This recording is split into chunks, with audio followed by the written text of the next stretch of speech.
YCP ప్రభుత్వ హయాంలో టీటీడీకి కల్తీ నెయ్యి సరఫరా వ్యవహారంలో ఇప్పటి ఈవో అనిల్ కుమార్ సింఘాల్, అప్పటి అదనపు EO Dharmareddy, financial advisor and chief accounts officer బాలాజీలపై క్రమశిక్షణ చర్యలు తీసుకోవాలని సిట్ ప్రభుత్వానికి లేఖ రాయడం సంచలనం కలిగిస్తోంది. ఈవో అనిల్ కుమార్ సింఘాల్ ను బదిలీ చేయాలని ప్రభుత్వం నిర్ణయించింది. శని, ఆదివారాల్లో ఉత్తర్వులు వెలువడనున్నాయి.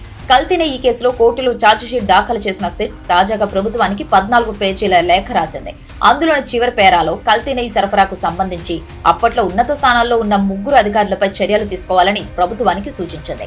నెయ్యి సరఫరాకు ఉన్న నాణ్యతా ప్రమాణాలను బలహీనపరిచేలా వ్యవహరించారని, నిబంధనల తయారీలో మనసు పెట్టకుండా పనిచేశారని పేర్కొంది. దీనివల్ల నెయ్యి నాణ్యతలోనూ రాజీ జరిగిందని సిట్ వివరించింది. తిరుమల శ్రీవారి లడ్డూ తయారీలో ఉపయోగించే నెయ్యి సరఫరాకు 2019 ముందున్న కఠిన నిబంధనల్ని వైసీపీ అధికారంలోకి రాగానే మార్చేశారు. టెండర్లలో పాల్గొనే డైరీలు పాలు సేకరించాల్సిన అవసరం లేదని, వెన్న సేకరణ, నెయ్యి ఉత్పత్తి సామర్థ్యంతో పని లేదని సడలించారు. టర్నోవర్ మొత్తాన్ని 250 కోట్ల రూపాయల నుంచి 150 కోట్ల రూపాయలకు తగ్గించారు. ఈ సడలింపుల వల్లే 2019 నుంచి 2024 వరకు 68.17 లక్షల కిలోల కల్తీ నెయ్యి సరఫరా అయిందని సిట్ దర్యాప్తు తేల్లం చేసింది.